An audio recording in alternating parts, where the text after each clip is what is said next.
So today on Leading with Purpose, I am thrilled to welcome my dear friend, mentor, and champion, Nancy Juetten. Nancy is a powerhouse in personal branding, podcast guest success, and helping thought leaders broadcast their brilliance with clarity and confidence. Since 2009, Nancy has helped speakers, experts, and authors craft bios that open doors and create opportunities. Known for her all of the help and none of the hype approach, Nancy is a trusted guide for those ready to step into the spotlight and share their message with impact. I'm excited to dive into her journey, her wisdom, and how we can all embrace our own visibility with purpose. Hello, Nancy. Welcome. Thanks, Mark. It's great to be here. I am so excited. This whole podcast has been a wonderful adventure. And I know that you've been a big part of mentoring me in being a great podcast guest. We'll talk a little bit about that. But we've also had a really amazing friendship over the last 11 years. And that's just been a great gift. We first met in 2013 and really began deepening our connection in around 2014. And since then, we've experienced profound challenges and growth together. And you've contributed chapters in two Soulful Leadership books and spoken in the last 3 years at our Soulful Leadership Retreat. In our most recent Soulful Leadership book, Elevating Purpose and Empowering Change, your chapter is Living in the Cake Zone, Transforming Wake-Up Calls into Soulful Leadership. So I hope you don't mind if we just dive right into the cake. Yes, You let's just do. Beautiful, beautiful. So you describe a profound wake-up call that changed everything for you. Can you take us back to that moment and what went through your mind when you heard the words boring, benign, and unremarkable in a totally new context? Sure. Um, sometimes life gives us a wake-up call, and mine was unfortunately a diagnosis of breast cancer in May of 2022. And it's just a horrible thing to be sitting on the doctor's table and she says, not only do you have this problem, but you have this problem and this problem, and we're in serious triage about what we're going to do first. And it was just a crazy thing because there I was 2 weeks ahead of one of the biggest launches of my life. And all of a sudden I was fighting for my life. And it was pretty confronting. And so for the better part of a year, I was slaying a lot of those challenges. And I'm happy to say that I'm healthy and vibrant and fit and fab today. But, when you get a wake up call like that and you say, do I get to do the rest of my life the way I want to, or am I going to do business more the same? And my particular brush with health issues really caused me to completely reinvent my personal life and completely reinvent my business life. And I believe that we should live in the cake zone and not the cringe zone. And I'm the walking, talking poster child of someone who is absolutely living and walking her own talk. All right, so that's a perfect segue because I was thinking about the cake zone versus the cringe zone, which is one of the reasons that I love being in your love your business, love your life inner circle. Can you explain what that means and how we can start living, shifting from the cringe zone into the cake zone in our own lives? Sure. There's some things that we do as marketers that we're told to do because it's indicated that it works.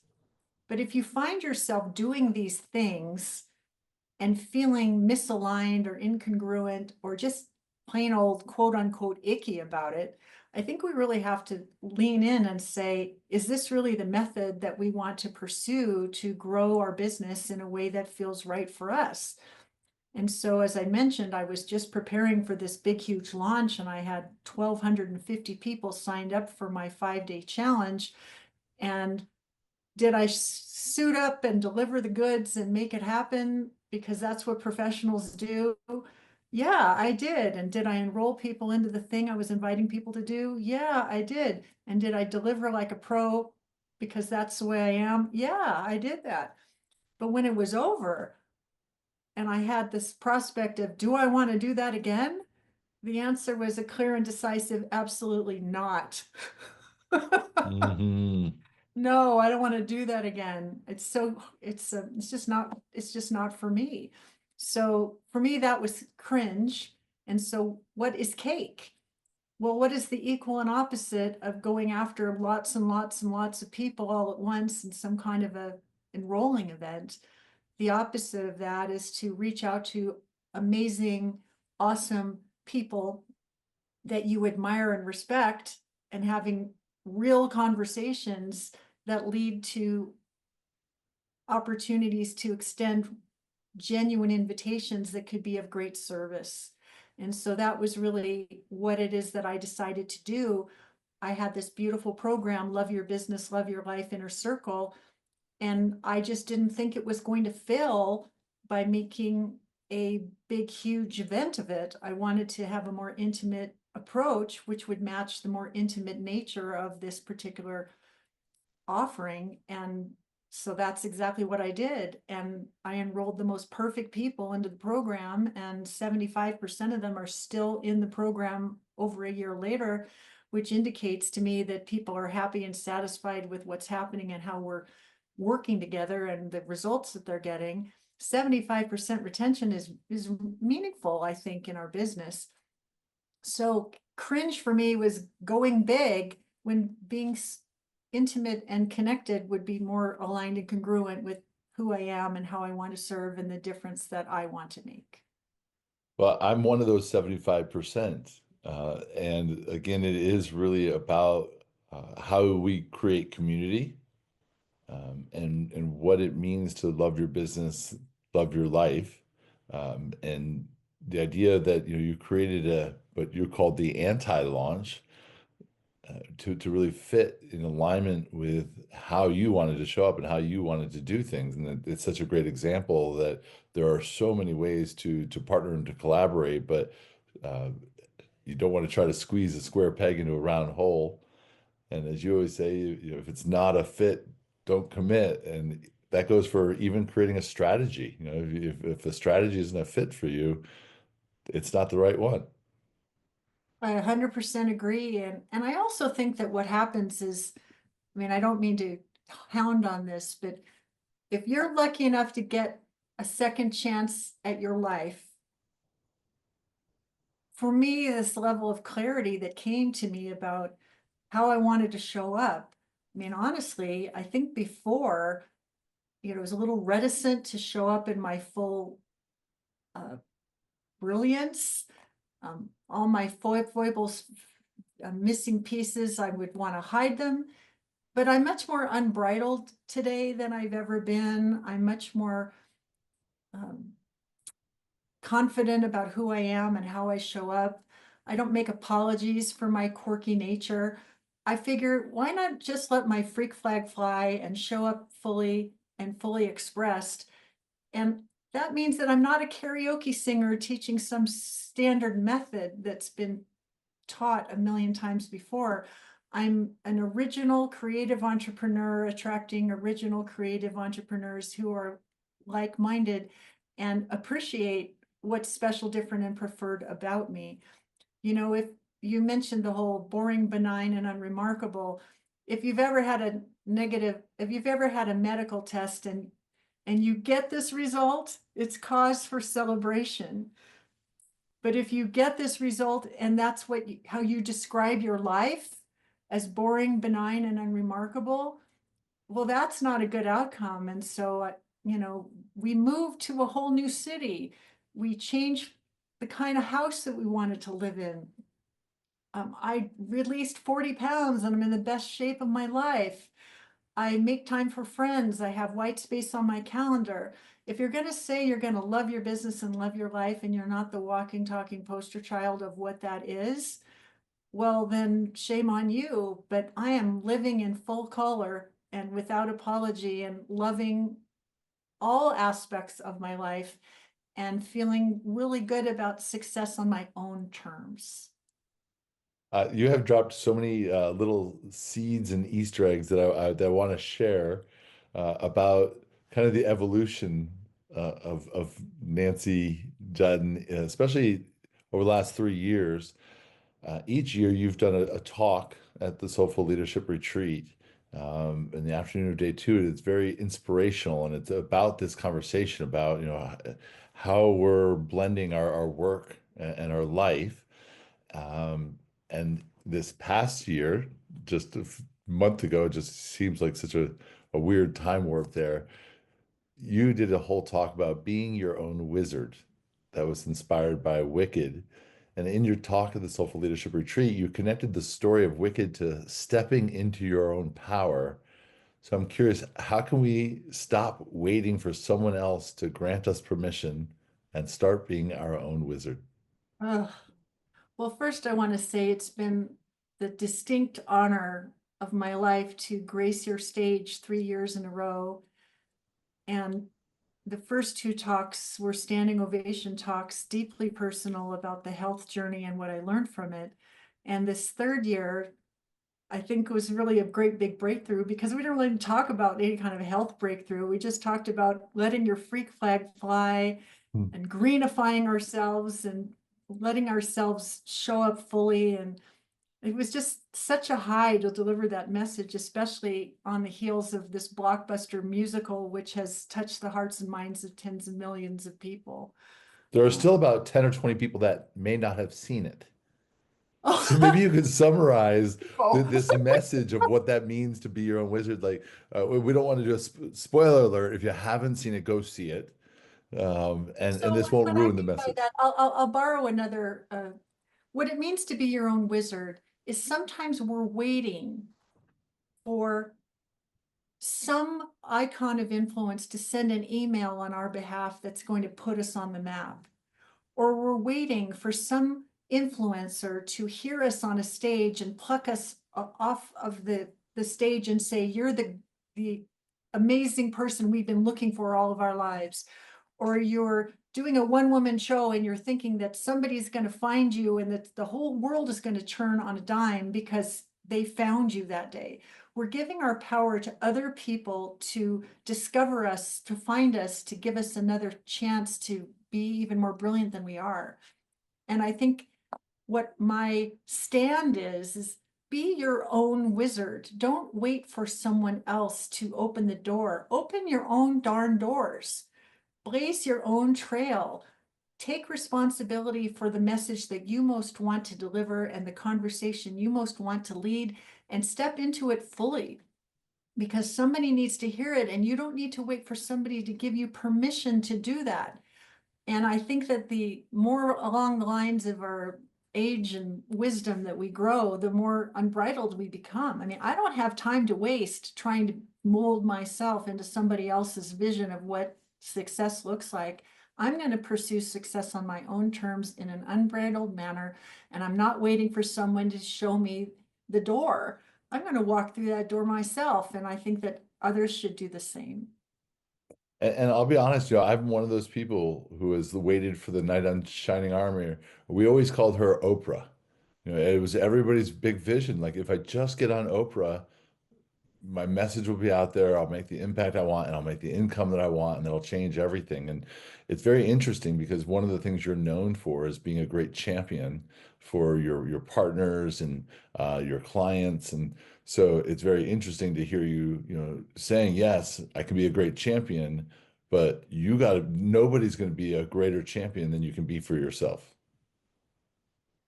And that's kind of funny that you should bring this up because I I've been a publicist, a trained publicist all my life. I grew up in the shadow of my dad, who was an actor in Hollywood, who needed to be the star.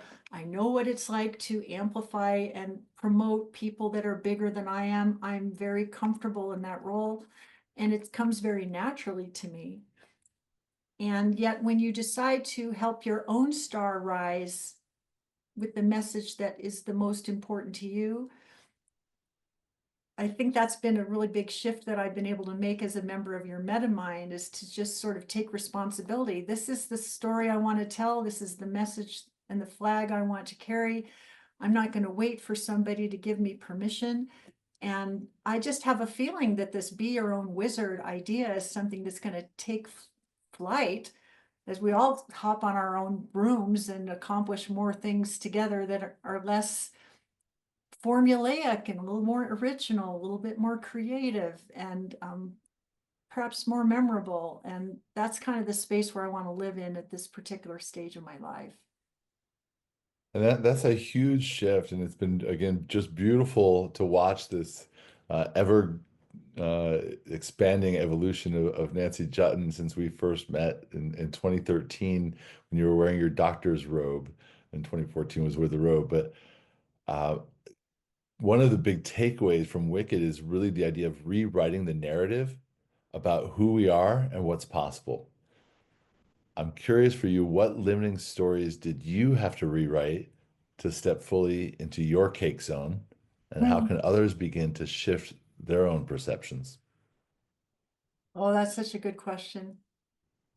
Well, being one of those A for effort kind of people, I have always been a very good student.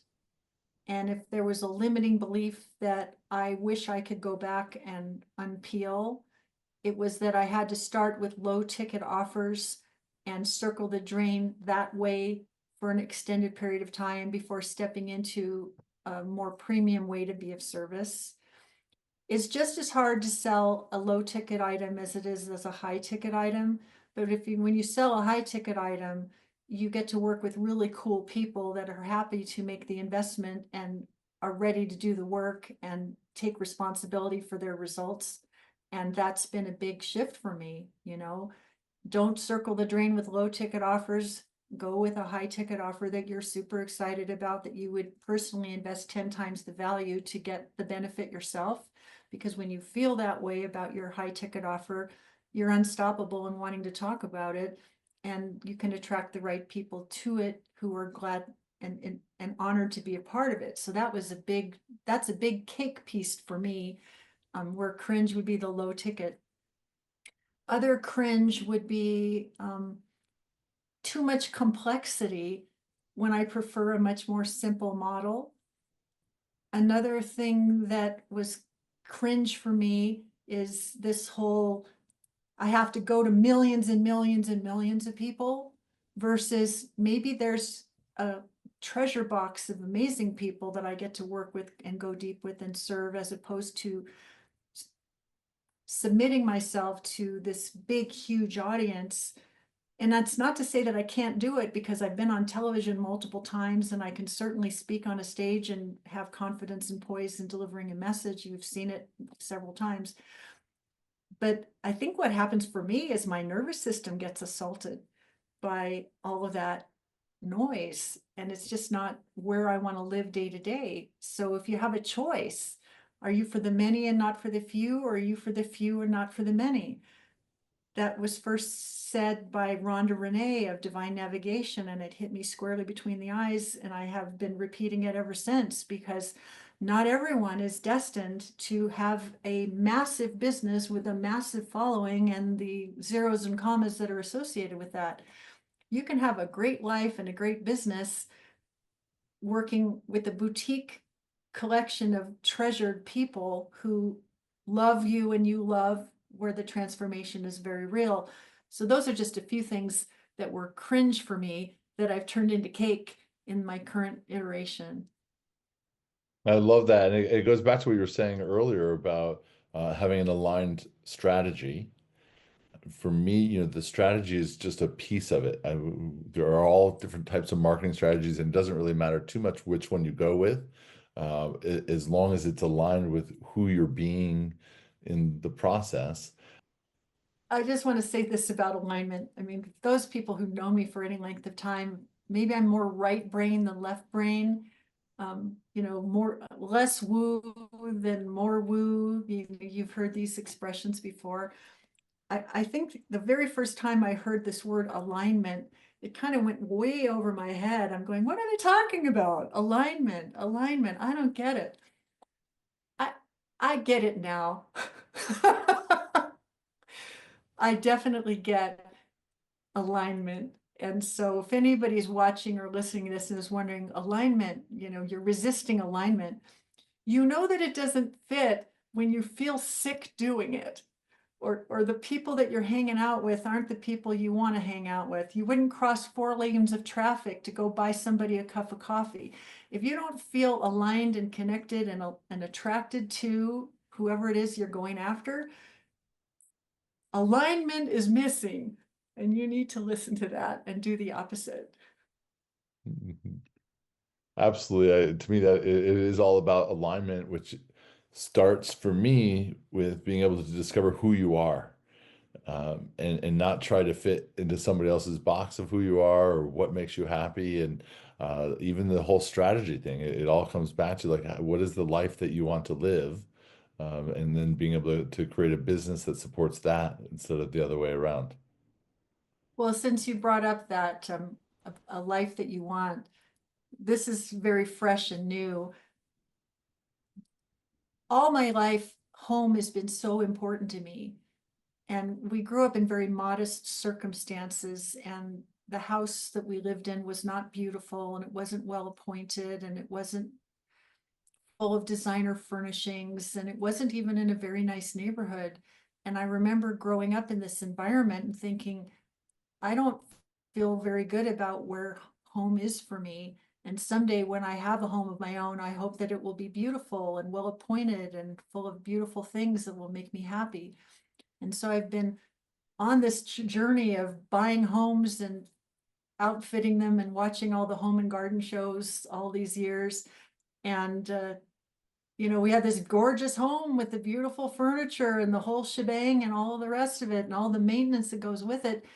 And I think it's sort of interesting that I've come to this place in my life where less is definitely more. I'm so happy that we have been released from this beautiful home that we just sold and that we are living in more simple circumstances, because it buys us so much choice and so much freedom. And whatever it is that the work is that I get to do, I can go in with both feet and feel so excited about it without any pressure around having to be desperate about making a sale. I mean, we're well set. We can do whatever we want, but the work I get to do is the work I love to do. And that's really the greatest demonstration of walking your own talk. If you want to love your business and love your life, look at all aspects of all of it. And it may take more than 20 minutes to shift the ship so that it's aligned and congruent with the direction that you are headed. It's been 3 years since I had cancer. I don't have to talk about it anymore. I'm happy, but my whole life is better. Everything about my life is better. Everything about who I am is better. Everything about who I'm showing up to be is better. And the kind of business that I'm building and growing and pivoting to is so much more rewarding for me. So it does require some courage and some brains and some heart and some soul to really go deep and say what matters to me and how can I build something that will be even better for this final or next chapter. And I wake up every day thinking about that. How can it be even better and more satisfying and more rewarding? Because I want to love my business and love my life, and one without the other is just not good enough. And we've both been around long enough to know that there's a lot of divorce out there and a lot of kids that aren't talking to their parents and a lot of dead and a lot of all kinds of drama, trauma, and chaos that's not necessarily happily ever after. I don't want any part of it if I can avoid that. And I'm being very deliberate in my choices to make sure that's not the case. And you have made a lot of wonderful choices, and you just shared a few different parts of leadership that I was thinking of. You talked about your son, your husband, your business, your community, and these are all different ways that you show up as a leader. And I'm curious, our show is called Leading with Purpose. What does leading with purpose mean to you, Nancy? Leading with purpose means that you have named and claimed your super skills and found a way to live in that cake zone of being in your super skills 90% of the time so that your light can shine bright, your impact can be great, and the people you get to work with can be blessed by it. Hmm. Beautiful. And if somebody was to do one thing, what is the one thing that people can do to create this shift? Because again, it's been a big shift for you. Well, How can somebody face that? I just created this new special report. It's called Wizard Syndrome Breakthrough Checklist. And if you have found yourself wishing that you wouldn't be waiting for someone else to blow open the door to opportunity that you want, this special report will help you in a very whimsical, magical way identify to what extent wizard syndrome is holding you back and guide you to take steps forward so that you can be your own wizard, let your freak flag fly, and um, fly your own broom to achieve success on your own best terms. So we can drop a link to that in the chat if people are interested. But I would love for people to run and not walk to get the Wizard Syndrome Breakthrough Checklist, because not only will it get that report, but if they want to see the Be Your Own Wizard keynote that I was so lucky to share from your stage, it's available for watching, and people did say really wonderful things about it, and I'd love it to welcome a much wider audience. Well, that is a perfect segue. So I'll put those in the show notes, both for the podcast and the YouTube channel, depending on where you're watching. And we would love to see your comments. So please do comment below based on the interview here. Go watch the interview or the Nancy's talk that comes with. Tell me again this resource. Is it a It's called checklist? the Wizard Syndrome Breakthrough Checklist.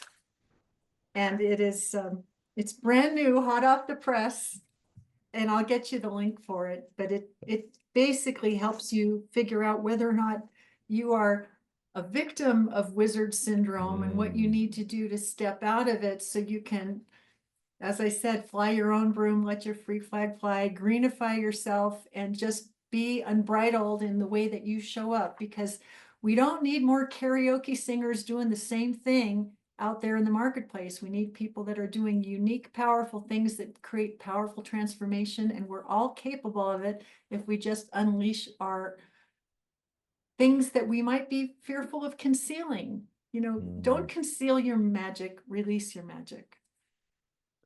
Such a powerful message because, again, so many of us want to get out there and make an impact. And we think that the best way to do it is to copy and repeat.